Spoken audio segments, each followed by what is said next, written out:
Welcome to Voices from the Bench, a dental laboratory podcast. Send us an email at info@voicesfromthebench.com or look for us on Facebook at Voices from the Bench.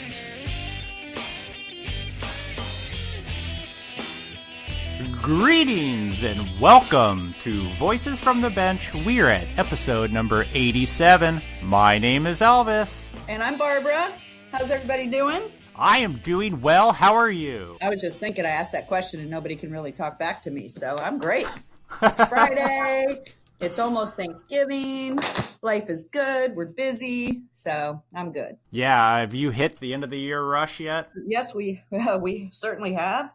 I'm spending most of my days back on the bench, which I absolutely love, in conjunction with running the lab, which is fun. But yeah, it's busy. Busy. What are you doing? Stacking porcelain? Glazing? What are you doing? Layering Emacs, smile design cases, contacts, layering, contour, glazing, polishing, doing everything, really. Have your dad into trim dyes yet? No, he actually hasn't been in a long time. You better give him a call. He's going to feel neglected. Yeah, or not. He's out partying. Yeah. Spending all his hard-earned money. There you go. We'll all be there someday, I hope. Yep, me too. So we're actually going to take a break from the conversations that I got at the Whitmix Digital Forum. Come on. Really? Are you sure you want to do that? Well, we want to bring you a very special episode. It's all about the upcoming 2020 Vision 21 meeting. This year's theme is Sharpen Your Focus, which I know we can all do after the holidays. Actually, I really like the word focus. I have it all over the laboratory. As a very young person, my dad always pushed me to focus. So I love it. And it's my theme, which is great. Yay! Are we not going to say anything about fuckus? That's funny that I forgot about that. But yeah, sharpen your focus. Fans of the show will understand. We've cleaned the podcast up since then. We don't get bleeped out anymore. As much. We'll just say as much. As much. We still have this episode to go, yep. So stick with it, Barb. You got this. I have confidence in you. Now, you've heard Barb and I talk a lot about this meeting in the past, and we pretty much agree that this is one of our favorite meetings of the year. Mm-hmm. It's also the year that we will be welcoming Barb in as president of the NADL. Why, thank you, Elvis. This is true. So today, we are talking to three of the speakers that will be presenting at the Visions 21 meeting in January. First up, we've got Miss Megan Nakanishi. She's hosting the Fireside Chat, sort of kind of like a panel, but it's a little more casual. It's about the next generation laboratory management. Then we talked to Joseph Apap CDT, MDT, who is talking about powering up your team. And we wrap it up with the keynote speaker for the whole event, Miss Shawna Suckow, who is going to talk about recession-proofing your lab, which is an excellent lineup. Remember, this is just three of the many speakers and topics that we will have at the Vision 21 meeting. It's at the Palms Casino Resort and Spa in Las Vegas, January 16th through 18th, 2020. Join us, dun dun dun, as we chat with Megan, Joe, and Shawna. Nanoceramic is the new buzzword in full arch dentistry, and for a good reason. But what exactly is nanoceramic? If you're like me, you might be wondering. A nanoceramic is an advanced restorative material that blends silionated glass and a polymer matrix together at the molecular or nano level. Silionated glass drives the superior aesthetics and durability of this material, and the advanced polymer fibers drive the elasticity and lifelike feel. Blended at the perfect ratio, the glass and polymer matrix creates the ideal combination of lifelike functionality and long-term durability. Crystal Ultra by Digital Dental is comprised of 70% silionated glass and 30% advanced polymers. This 70-30 mix is the magic that makes Crystal Ultra the ideal material for full arch dentistry, creating the perfect mix of durability and high aesthetics. In combination with the semi-flexible bar structure, A Crystal Ultra-based fixed hybrid denture is the most beautiful and durable full arch restoration in the industry, period. To learn more about the future of full arch dentistry, visit crystalultra.com/voices. Crystal Ultra, feel the difference.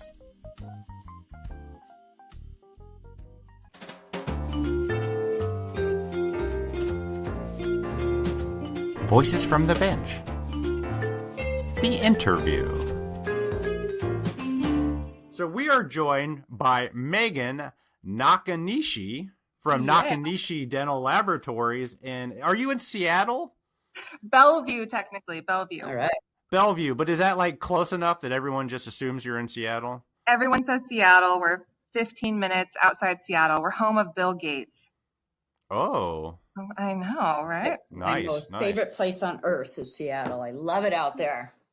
Beautiful. Oh, I love it too. I love it too. One day I'm coming to your lab. I'm going to stay there a couple nights too.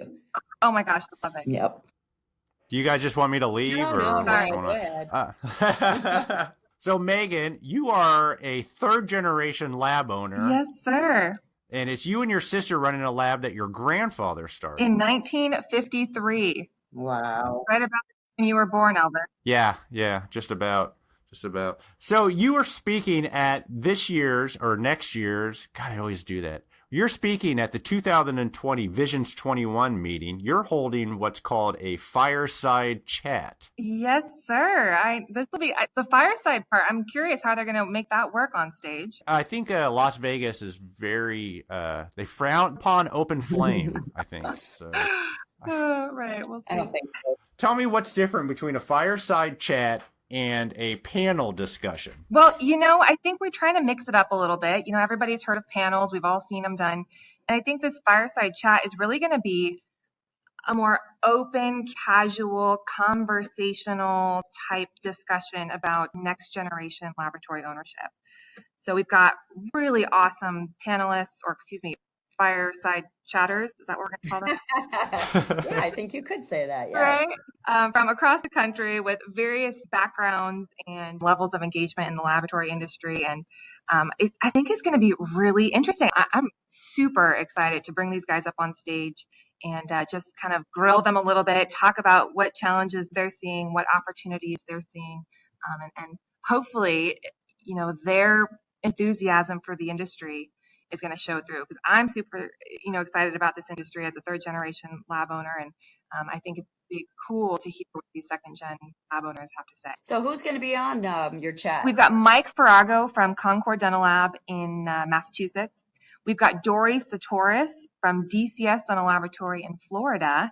And we've got Joseph Young from Young Dental Laboratory in Pennsylvania. Nice. That's a good group. Because I know Joe, I think, is third generation.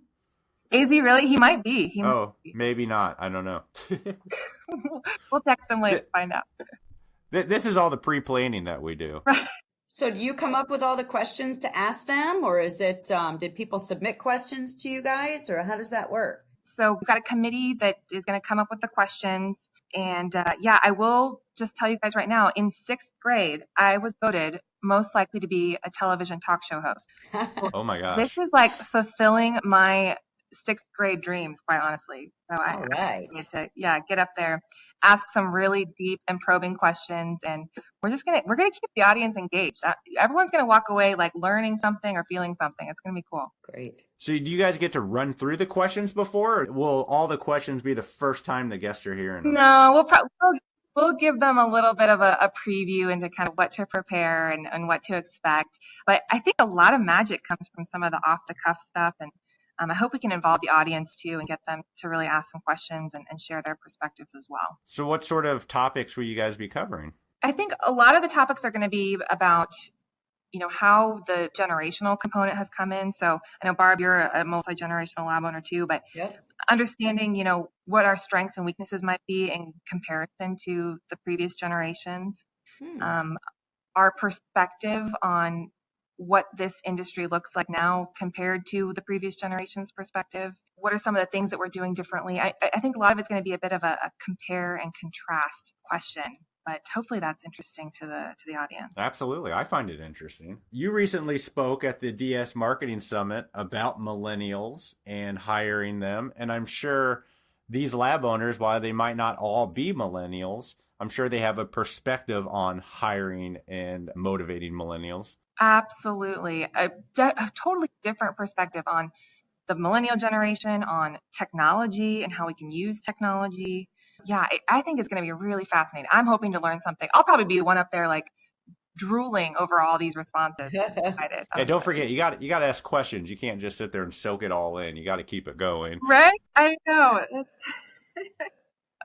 So is it a 45-minute presentation, an hour? How long is it? We have been given a full 60 minutes, and it's going to be a full Awesome. buckle your seatbelt, 60 minutes of pure thrill. So, is that on Saturday or Friday? Friday or Saturday? Friday before the lunch break. Okay, cool. All right. And everyone's going to be there, so there's no excuse. You know, we're all flying in Thursday, right? Because we're going to go to all the Thursday fun. Absolutely. And we're not first on Friday, so any stragglers from, you know, the late night gamblers, I think we're gonna have a full house. This is like prime time. Yeah, you will. Prime time at Vision. I love it. I'm excited for you. I can't wait.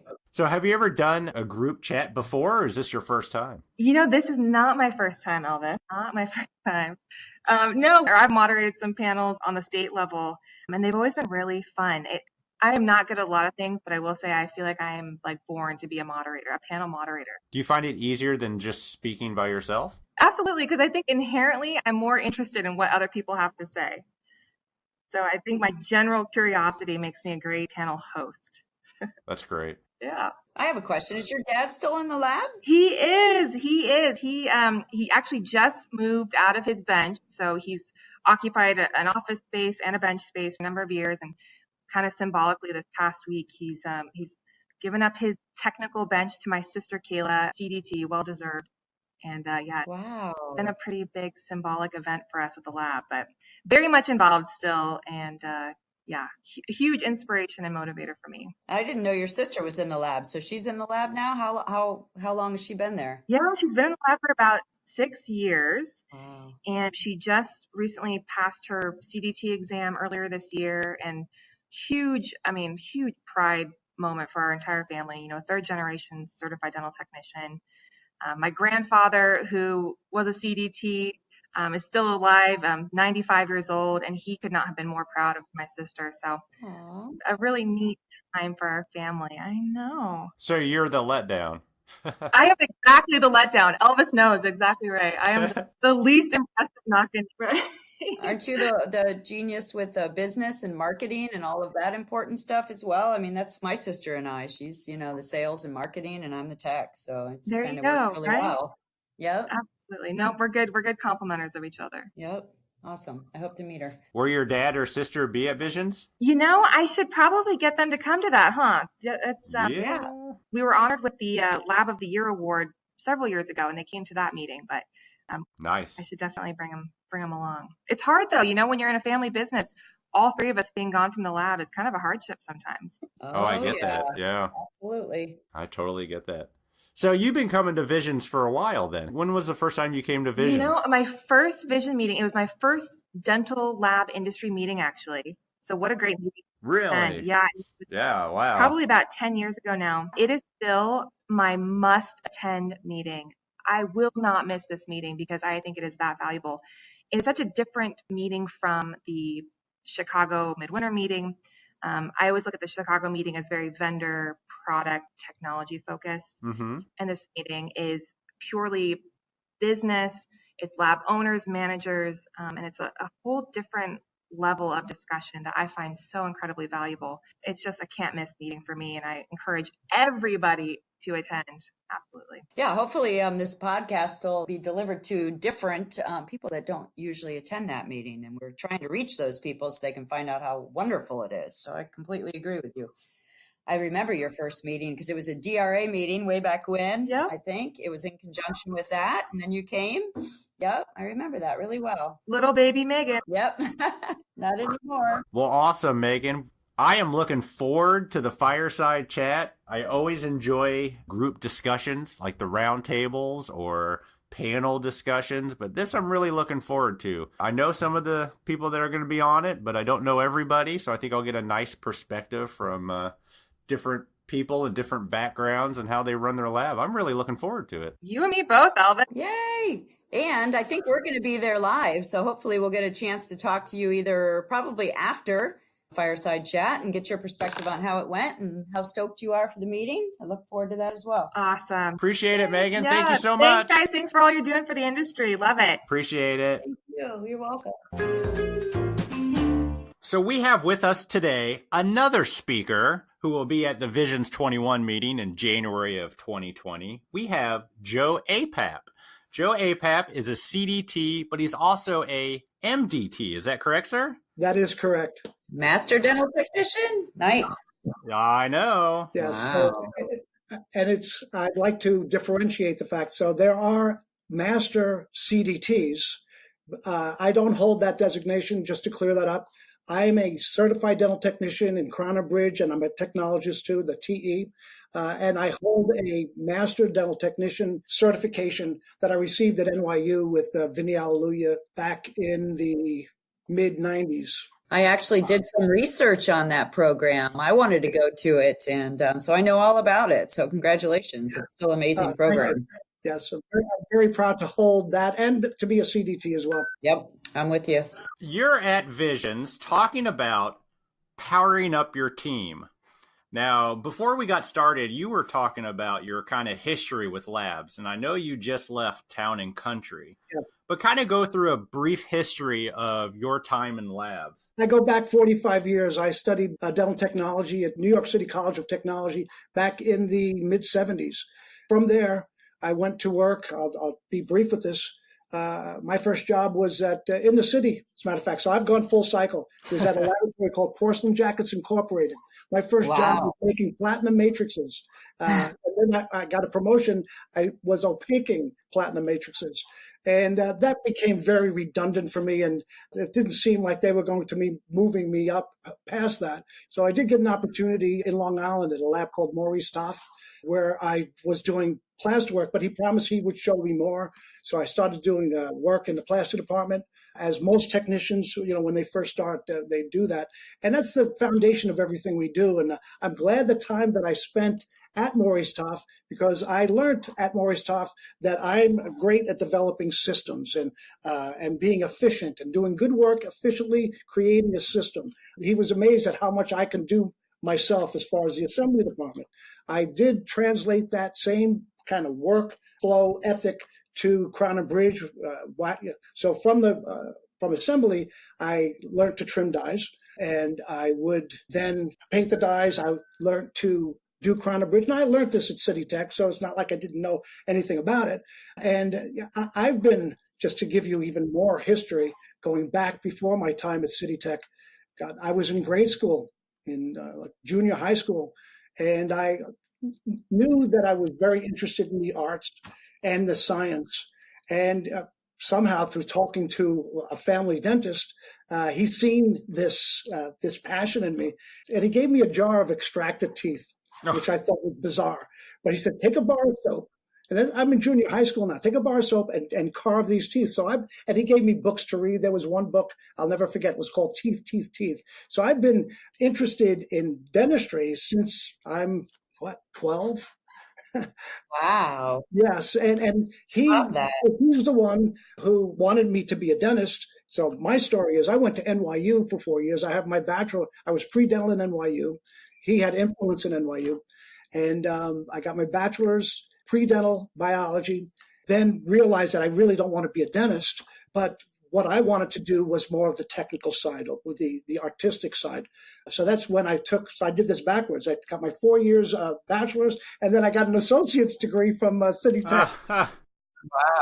So that's my history there. I went from the Porcelain Jackets Incorporated to Maurice Toff.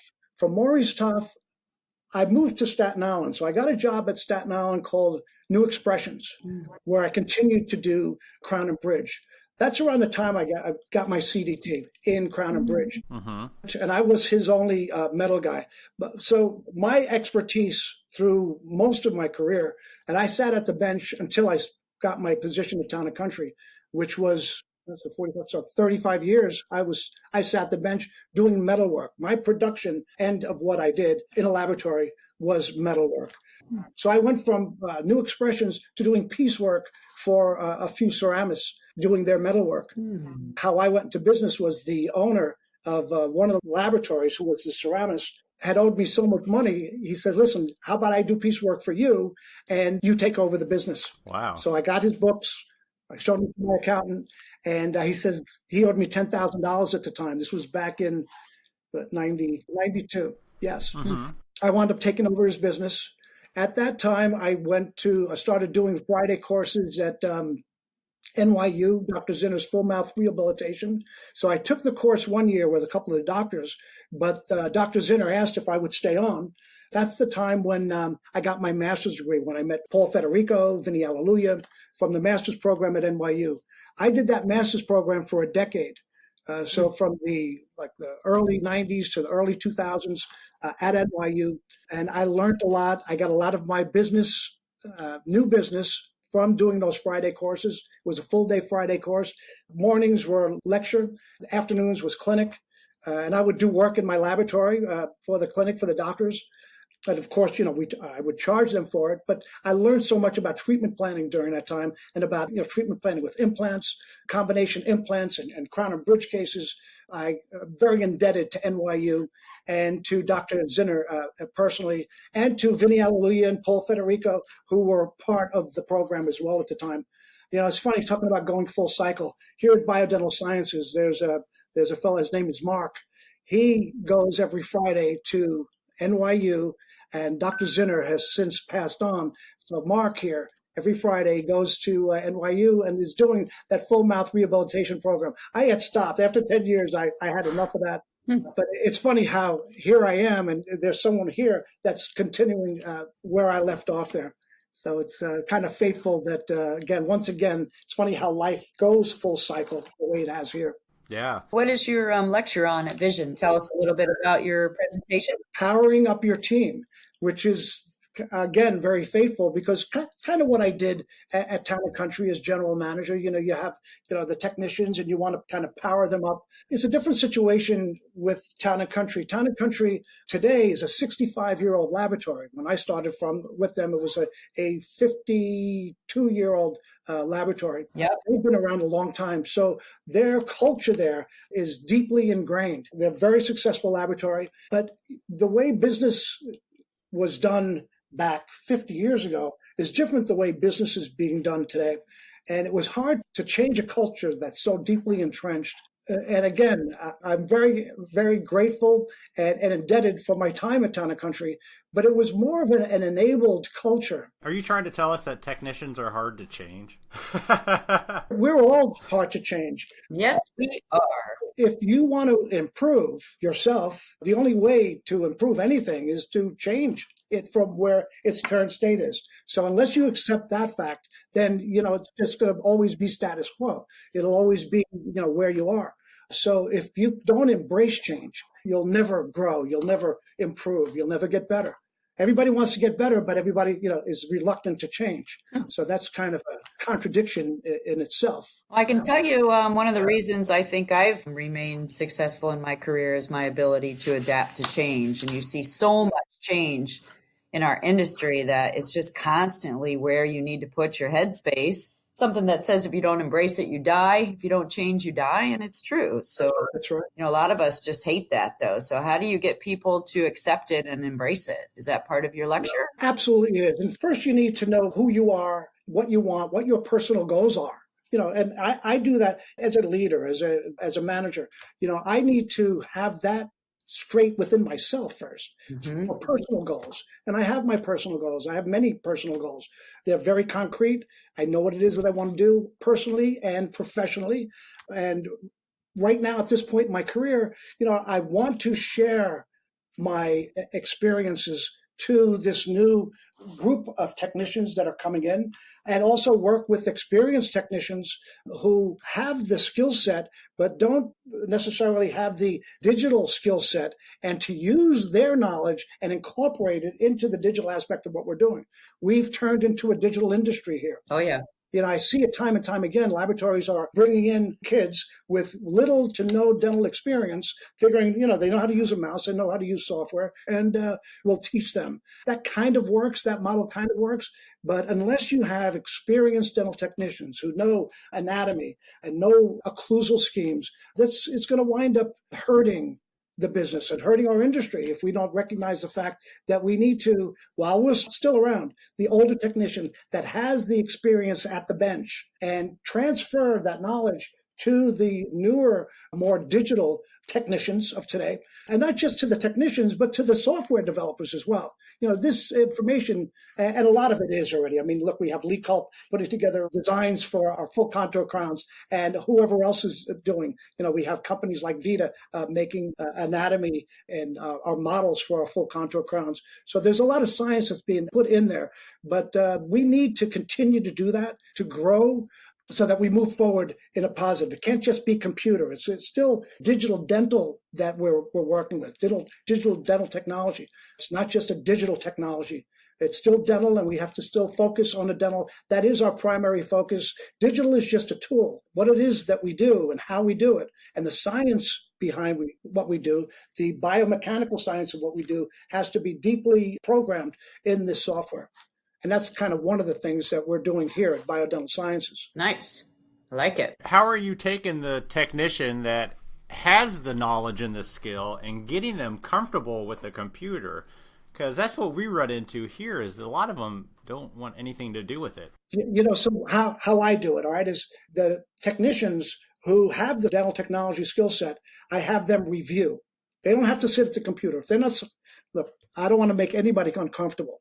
But they can look at a screen and see, even though it's not like we're used to holding models. So looking at it three-dimensionally. And what I tell the digital technicians who are working the computers is when they're working with a older technician who is more experienced, make sure you show them all angles.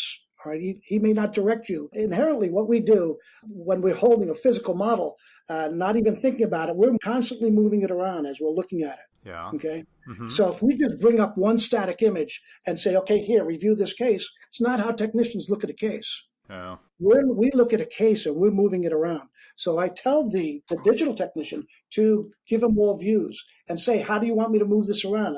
Just move it around for them. And as you move it around, instruct the senior technician to tell them to stop where you want them to stop. So I'll work with that team, and I team them up so that the designs that the digital technicians are doing, especially the larger ones, are being approved by the senior technicians who are going to wind up getting the post-processing after we do the design, after we do the mill. These senior techs are the ones that are going to finally do the actual physical work. Yep. So to keep the adjusting down to a minimal, which is what our goal is to do, because you don't want to compromise. First of all, it takes too much time to have to do adjustments post-process. And also, you're compromising the integrity of the materials. Zirconia, if you do too much grinding, or Emax, or whatever it is that we're milling, and not so much with the PMMA, but we are looking to create efficiency. Technology is about improving quality, improving workflow efficiency, and reducing our costs. And technology used right, especially CAD/CAM technology, can do just that and has been doing just that for our industry. Absolutely. It's a big challenge with teams, getting the newly digital technicians to give what the seasoned technicians want, and vice versa. It's always been a challenge. You just have to create a method of communication, all right? Explain to them what our goal is, and the goal is to have minimum adjustment. So, and to have that, we need to make sure that design is what it is before we send it to mill. So when we team them up, we create a nice, comfortable situation. So in powering up my team, and that particular team, that smaller team of a senior tech that's going to be handling the contouring of something that's milled, and the designer. What is our goal? You want to have something that's going to have minimal change. So we know what the goal is, and to empower that team, so I'm big on empowering. I don't want to have to sit there myself and kind of oversee this. I'll oversee it in the beginning as they're initially working. But once I'm comfortable that they're working together well, then I'll let them go. And I'll let them make a mistake. It's okay to let teams make mistakes. It's the best way to learn. We learn from our mistakes. I have no problem with that. And I'll let them know. I let my teams know right away. It's okay if you make a mistake. Just let me know so we can learn from it. The important thing is to learn from mistakes. I'm okay with mistakes. It's part of how I manage and how I empower people. If you are going to reprimand somebody who makes a mistake, then they're going to be shy of doing it again. You want them to be doing it again. It's when a person makes a mistake and then you go back and you do a little retraining, which I do, and work with that team again. When that mistake happens again, and then happens again, and happens again, that's when I have to make a decision. Is that person in the right seat? Sure. So we might have to kind of shuffle that person to another seat, and we'll find a seat that works well for them. I'm not big on letting people go, so I'll give them every opportunity. But if I can't find a seat after 3 or 4 tries, then I might have to have a sit down with them and say, maybe this isn't for you. Yeah. It's a tough thing to have to do. It's not one of the things that I look forward to doing, but we have a business to run. We're responsible for getting out good quality work on time. That's the basis of what we do. We get a doctor's prescription. It's got a return date on it. It has instructions. So it's simple what we do. Follow the instructions, get it to him on time. Quality, try to keep your costs down. But if we have an employee, a technician who is kind of compromising that process, we try to find a good position for him within the company. Again, if that doesn't pan out after several tries, I go like 3. I'll even go 4 seats. I'll even ask him, where do you feel that you would like to be here? And I'll put him there, and we'll try him out there. But if it doesn't work out, people just can't continually make the same mistake. It's okay to make different mistakes because you learn from every one of those mistakes. But when you're making the same mistake over and over again, that's when decisions need to be made. I get that. I like to manage by finding people doing things right and complimenting them on that. The things when they go wrong, you don't have to find. They find you. You just have to address it with the people that were involved, do that retraining, like I said, and then make sure that they learn from it. And I make it clear, it's okay that this happened, but we need to make sure that this doesn't happen again. Sure. And if it happens again, that's like a second time, third time, fourth time, and that's it in my book. It can't continue to happen. Yeah. So what is your time slot for Visions? Yeah, I'm really early. I believe I'm on at 8:30 in the morning. Excellent. I'm an early bird, so I'm okay with 8:30. And I hope I have a good group of attendees there. Oh, you will. It's an important topic because today, to empower one's team is a skill that most lab owners and most lab managers don't empower. They enable and they want to see everything. And your company is never going to grow that way. You have status quo, and you could be a good laboratory, but you're not going to grow. You're not going to be able to replicate what you do if you're dependent on just you being there and overlooking. So empowering teams to take over tasks so that you don't have to be there is how companies grow. So if companies are looking to grow, then this would be an important lecture to attend. Yeah, it sounds like you have a ton of experience in your career working with different dynamics, with different teams, and learning what works and what doesn't work. I'm excited. I'm going to check this out because you're right. As a laboratory manager, you tend to just think about the process and not emphasize on the teamwork that produces the product. Elvis, there are doers and there are people who don't do, okay? So doers are the ones who wind up being leaders, but not all doers can be leaders, because if you're going to continue to do while you're a leader and you want to do everything, it's going to be very limited to what you're going to be able to do. But if you can lead and empower, then you're kind of making little clones of yourself in different aspects of what it is that we've learned to do in our experience. And that's what I do. That's what I excel at. And to put systems in place in laboratories by empowering teams. We're super excited about it. Welcome. Thank you. And we look forward to your lecture. Look forward to meeting you in Vegas, and I will definitely be there at 8:30 in the morning on a Saturday. Me too. I'm excited. I'm really looking forward to it as well, and to meeting you both as well. Thank you very much. You're welcome. Thanks, Joe. We appreciate it. Yep. Okay. Joining us today is the keynote speaker for Visions 21 coming up in January. Shawna Suckow joins us. She is a marketing expert in the B2B region. Am I getting that correct? Yes, absolutely. Awesome. So you're wrapping up all of Visions. You are the keynote. And I'm interested, Yeah, no pressure. No pressure. No pressure.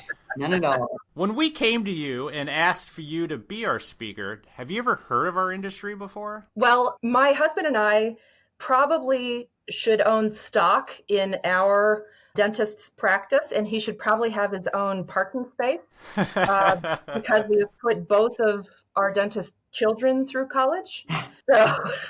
So I know about it. I know that there are labs that have had to produce a lot of the things that have gone into his mouth. So I've never delved into it until prepping for this keynote. So it's been really interesting to learn what's going on in your industry. So did you know that the restorations are made by laboratories, or were you one of those people that always thought the dentist made everything? I thought that there was a group of magic elves in the back. Nice. And that he would disappear, and a couple days to a week later, out would come these beautiful, teeth. No, I knew that he worked with a lab to do a lot of the things that he does. So I did know that. Nice. Okay. Which essentially you guys are magic elves. Am I wrong? No, you're not wrong. We work crazy hours all night long, Saturdays, Sundays. Definitely. And you make magic happen. Yep. And we usually sing songs while we do it. So that's great. So what did you learn about our industry when you were prepping for it? I'm curious. The most interesting thing is you're the first industry that I will have spoken to that's really embraced 3D printing. Yeah. And that never would have occurred to me. But now that I've learned about your industry and really embracing that, it makes perfect sense. But I wonder about the implications of that. And I'm still doing a lot of research, and I'm wondering what that is going to do for jobs in your industry and so forth. So I'm still in the middle of researching, and there are still some things, some trends that will take shape before the end of the year. So yeah. Oh, absolutely. Yeah. So who are you working with? Are you allowed to say the labs that have offered you the answers to the questions you have? Well, there's this giant lab called Google that I start with. Mm-hmm. Always a good place to learn all truthful information. Yep. And I've listened to this amazing podcast. Never heard of it. That actually you might be familiar with, that has interviewed a lot of key people in your industry. And I listened to the recap that you did of the conference last year. And so I'm working my way through articles that have been written, and I will eventually get to key people in the industry. I don't know who those are yet. Those would be supplied by my contact at NADL. Nice. I like it. Do you do this with a lot of industries that you speak to, that you walk in to not knowing much about it and have to do the research? Absolutely. So about 80% of what I study applies to all industries, because trends impact a lot of us the same way, because at the end of the day, we're humans, and we're trying to conduct business and sell things and market things and attract buyers. So about 80% is the same. And then there's that 20% variable that is really different. And that's really curls my toes to learn about different industries. So I've done, for example, pest control. That was interesting. Yeah, I bet. To learn what some of these companies have to deal with, depending on, I don't know whether you live in Florida, Barb. Yeah. And an alligator is considered a pest. Oh, yeah. That wouldn't I would think so. And the automotive industry, which I think is one of the industries poised for the most disruption. It's already starting. But yeah, every industry is like a different puzzle that I get to research and try to solve. So it's really cool. It keeps me on my toes for sure. Yeah, I'd say that sounds pretty interesting. So the title of what you're speaking of is Recession Proofing Your Lab Now. Can you give us a tiny bit of an insight into what you're going to gear that towards? Absolutely. So I'm going to start with national trends that are affecting all of us as Americans, as humans. Mm-hmm. Will there be people from other countries at this conference? Probably. Maybe, yeah. Okay. Yeah. A majority of it, I would say, are U.S. based. Right. Though. Right. Yeah. Okay. I start with national trends that are affecting all of us. And then I get more specific and talk about consumer trends, because even in business to business, the people on the buying end, they're just consumers at the end of the day that are impacted by the same trends as if they were buying a big ticket item like a dishwasher or a car, or the same trends apply and the same hesitations and the same buyer habits still apply.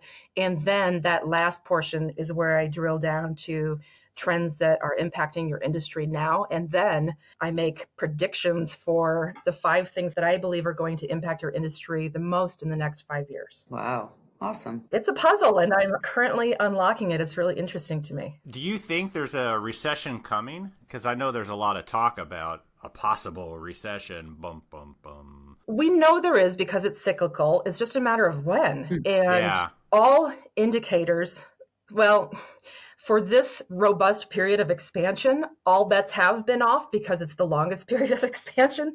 But the typical indicators point to the recession happening, I believe, at the end of 2020.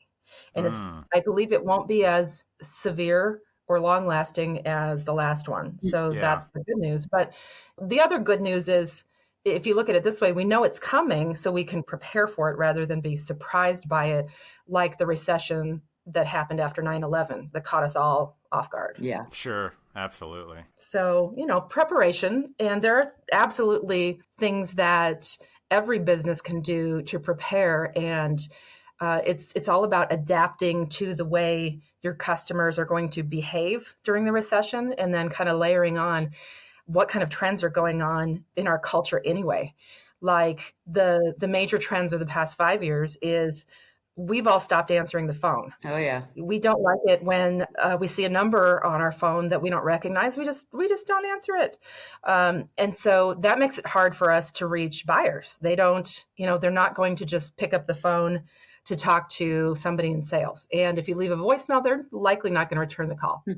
So prospecting has become really difficult. Email doesn't work like it used to. The phone doesn't work like it used to. So there are a lot of businesses that are struggling because they're just doing more of that, thinking, well, it's a numbers game. I'll just do more calling. And in this case, more is not more. So yeah, the more you call, the less you answer. I would agree. Yeah, and the more that your potential buyers get irritated, and we don't want to irritate them. And then there are things like interruption marketing. Like if you've watched a YouTube video lately and you've been forced to watch a 4-second ad. How irritating is that? Oh, I know. Yeah. And I usually don't finish the video because I get so upset at the ad. Absolutely. Yes, exactly. And so you bring the advertiser and the video who's hosting it. So there's a lot at stake, but interestingly, a lot of these undercurrents are being masked by this robust economy. So when the economy drops off, all will be revealed. Oh. So the people that adapt now to these undercurrents are going to be okay during the recession. And the people that are surprised, like, wow, cold calling hasn't really worked for 5 years and I've still been doing it, they're going to be in a world of pain. I always say, advertise to others how you want to be advertised to yourself. Amen, Elvis. Because I hate cold calling because I hate when people cold call the lab. Yeah. Yes. Me too. And they interrupt what you're doing and change your focus. And it's so hard for us as humans to focus these days because there's so much coming at us all day, every day. And so once we get into our groove and somebody tries to interrupt us to sell us something, oh my gosh, daggers. And no salesperson wants to be starting off on that kind of footing. Yep. You can definitely have the wrong impression right off the bat. So you have an added value workshop also, Shawna. So can you tell us a little bit about that? That's after, when is that, in the late afternoon? Yes, it's on Saturday afternoon, and it's a 3-hour deep dive. Wow. It's called Don't Become Extinct. Join the Sales Evolution. It is all about, okay, now you've learned what the trends are, and I've touched on what you can do. Now let's do a deep dive into exactly what that means and how to do it step by step. So it's more of a hands-on and really brainstorming what you need to do, what steps you need to take. Because what really bothers me is so many of us go to a conference and then we go back to work on Monday and we get so busy, we just get into the same habits. And I would like to prevent that as much as possible and get people thinking differently and starting to take those steps so they're more likely to continue them. Absolutely. It makes perfect sense. If you don't put it into practice right away, you're not going to do it. Yeah. Right. How likely are you to look back at your conference notes 3 months from now? You're supposed to take notes? I take notes. I take notes. I'm old I'm school. a I still student. take notes. So funny, in a lot of my sessions, I'll say, okay, everybody take out a piece of paper. Yeah. And so many people stare at me like, I don't have that or a pen. What? Yeah. Take out your phone and start writing your notes on your phone. It's so much more likely to stick with you, I think, if you write it out. Yeah. So I do still, maybe it's old school of me, but I do still like to write things out. So how much is the workshop going to be geared towards laboratories? Are you going to spend as much time on the keynotes presentation that you will in the workshop, making sure it's relevant to labs? Oh, absolutely. Absolutely. Good. This doesn't work unless I understand your industry. Again, it's the 80-20 rule. 80% of that workshop will be what I know is working across all industries, according to all of my research. And then the 20%, I have to be on top of my game, or otherwise I'm not going to be able to help you. Well, don't get too deep into our business, because you'll go crazy if you get too deep. Is it like a labyrinth? Yeah. Yes. We're all a little extroverted, introverted, and a little bit crazy, but we all love what we do and we enjoy it tremendously. So how did you start speaking? Obviously, that's a gift of yours. What got you into it? It was not a gift at the beginning, Barb. I wrote a book that was kind of a tell-all. I started out in the hospitality industry. I was a buyer, and salespeople were still selling to me the same way, over the course of 20 years. And I was in a group of buyers, a private group, where they would complain about salespeople, but nobody would tell them. Nobody would help them to adapt. And so I wrote a tell-all and revealed all the things that buyers complain about. And it resonated, and the phone started ringing. Back when I did answer the phone started ringing. And people were saying, can you come and speak? And I thought, oh my gosh, no. I was one of those people, that would rather do anything other than get up on a stage in front of people. And really? Wow. The more I did it, the more I thought, okay, I need to get out of my own head. I'm here to help people. And if I focus on that, it won't be so bad. And then at some point, it became a pleasure, and I gave up my other company, and I do this full time now because I just love it. Wow. What's the name of that book? It's called, that one was called Planner Pet Peeves, and it was all about people in the hospitality industry meeting at event and convention planners all over the world who buy hotel space and buy transportation and buy food and beverage, and tourism is a massive industry. Mm-hmm. There's a lot of money to be had and to be spent. And so that was my first industry for 20 years. Once I discovered that the trends affecting our industry were affecting all industries. Mm-hmm. Mm-hmm. And that was when the door opened, and I was really shoved up on a stage against my will. Oh. Wow. But now it's just, I just love it. It's really cool. It's really enriching when I see people connecting with what I'm saying. And when they come up to me afterward and say, I'm going to try this, or wow, I never thought of it that way. It's so amazing. Sure. The reward has to be great. Sounds to me like we're going to learn to connect to our clients and our dentists a little bit differently, and how to sell to them and how to reach them and how to connect to them in a different way, which I'm excited about. That is 100% of it, Barb, because dentists at the end of the day are just human. They're just consumers like all of us. And they, don't like the 4-second video before the YouTube, the 4-second ad either, like the rest of it. At the end of the day, we have to adapt to the way people want to buy. Mm-hmm. And it can't be the way we want to sell. And that's the gap. Love that. Have you ever worked with a group of dentists? I have not. Okay. I've worked in different medical fields. Earlier this year, I spoke to a group of hearing aid professionals. Oh. Right. And so they're kind of in the middle. They work with the manufacturers who want to sell to them, and then they want to sell to the consumer. So it's fairly similar of a role where you're trying to reach the middleman who reaches the consumer. Love it. Did everybody have I can't hear you jokes and stuff? No, that would have probably been in poor taste, but man, yeah, I'm sure they're thinking of it. So What'd you say? What? Yeah. Sorry? Sorry. That was a really interesting industry too. Just all the displays that they have. I can't wait to see your trade show. Yeah. And what could possibly Oh, be on yeah, display it's there. amazing. It's amazing. And if you want to visit a lab, you're more than welcome to come to mine anytime before January. It's beautiful down in Florida. We've got printers, mills, all kinds of CAD CAM. So let me know. You're more than welcome. Elvis is closer to you. Go to Florida. Don't come to Indiana. Yeah, Elvis, I'm sorry. You kind of lose out if I'm given a choice. Yeah. But Elvis, I did check out your website, and some of the images on there will be with me for a long time. I'll just say that. From my lab's website or the podcast website? From your lab website.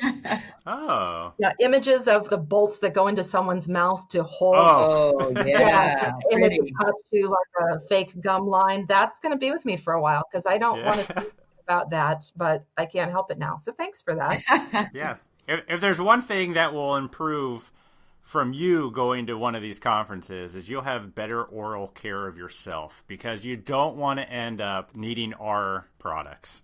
No, I don't. And I get a gold star from my dentist every time I go in. I am all about oral health. All right. Yeah. Love it. Well, awesome. What is your website that people can check you out before the conference? My website is shawnasuckow.com. Awesome. And they can find my books on Amazon if they want to check those out.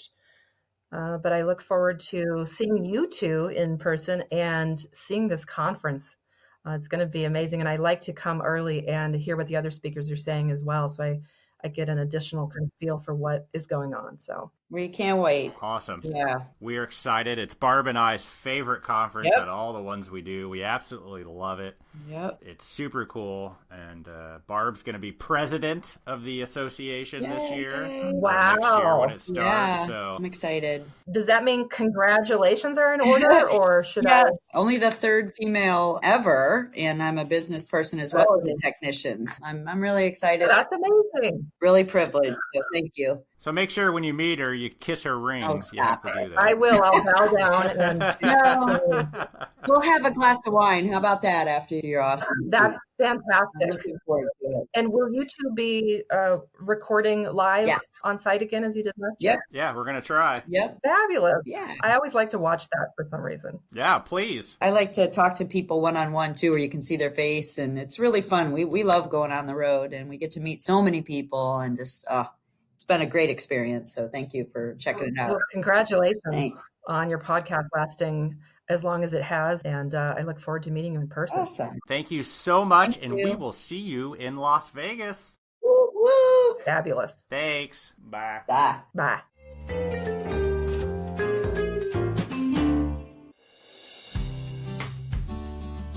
How would you like to create beautiful zirconia restorations in just a little over 3 hours? Anyone? Now you can, because Whitmix happily announces that after extensive outside research, Vericore ZR Pro and Vericore ZR Pro ML, which is multi-layered zirconia, can now be safely speed sintered. The new cycle saves hours of processing time and has no effect on the zirconia's flexural strength and no significant effect on the material's natural aesthetics. The previously recommended sintering cycle usually requires anywhere between 7 to 8 hours to complete. And as you know, most labs sinter overnight with that schedule. The total time to complete the speed cycle is slightly more than 3 hours. This enables us to meet the demand for time and cost savings. The decrease in time means a substantial increase in productivity, and of course, that enables us to rush the orders, which, as you know, in December is pretty much all we do. So your lab can now enjoy fast processing Vericore ZR Pro, one of the industry's most beautiful zirconia materials. Learn more at whitmix.com. And Elvis and I, again, would like to thank Whitmix for your support of the podcast. We appreciate you guys. So a big thanks to Megan Nakanishi, Joe Apap, and Shawna Suckow. It takes a lot to get up on stage and talk about what you're passionate about, and I can't wait to hear more of what they have to say. But let's remember, this was only 3 of the presenters that will be at Visions 21. There will also be Dana Kander talking about how to compete on value instead of price in a commodity business. Which we all need, just saying. Absolutely. That's excellent. Megastar BJ Kowalski talks about metrics that drive success. And if there's anybody that knows about success, it's that guy. Mm-hmm. He's got lots of hair, too. He does have wonderful hair. I'm kind of jealous of it. I don't know why I said that. It's just one of those things I noticed, I guess. I don't know. I'm jealous of dudes with good hair. From those who don't, we are very jealous of. And then we have Jeremy Dixon talking about building partnerships with small to emerging group practices. Super important. They're not all big DSOs that Barb handles. You got to deal with the small and emerging ones, too. I agree. And then my all-time favorite, and what I love most about the meeting, is the Thursday business roundtables. It is one of my favorite parts because you really get to sit down with other attendees and talk real problems and real strategies. I love it. Yeah, I do too, actually. I agree. It's awesome. And that's actually where some of the podcast idea came from, is participating in those business roundtables and kind of thinking, wow, maybe these people want to do it on a podcast. No wonder you like it so much. That's where your brainchild came from. Good for you. Awesome. But Vision 21 is more than just speakers on stage.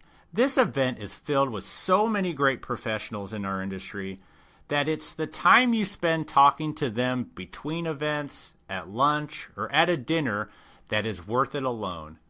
Every attendee there, not only to learn, but to share. And that's what makes this event in our industry so great. And you and I will be there, and we will be recording live to talk to the attendees and speakers. Last year, it was our first recording face-to-face, and we totally loved it. You should do you, your career, and your lab a favor, and go to this meeting and start the year off right.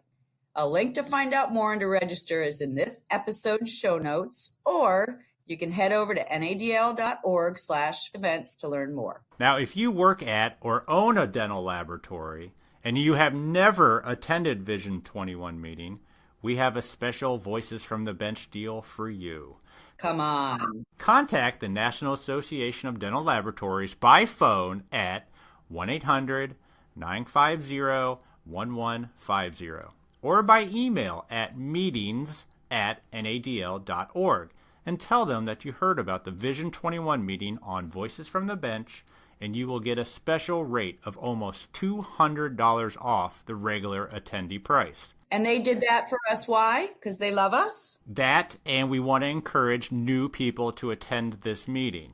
So is that for new people only? People that have never been to the meeting before. So come and welcome Madam President Barbara Wojdan to the throne and meet some of the industry's biggest names, all while seeing some fantastic speakers.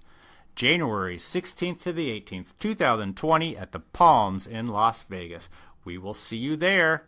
Happy Thanksgiving, everybody. Don't eat too much. Have a good one. Enjoy the break before the crazy end of the year rush. Yay. We'll talk to you next week. See ya. Bye.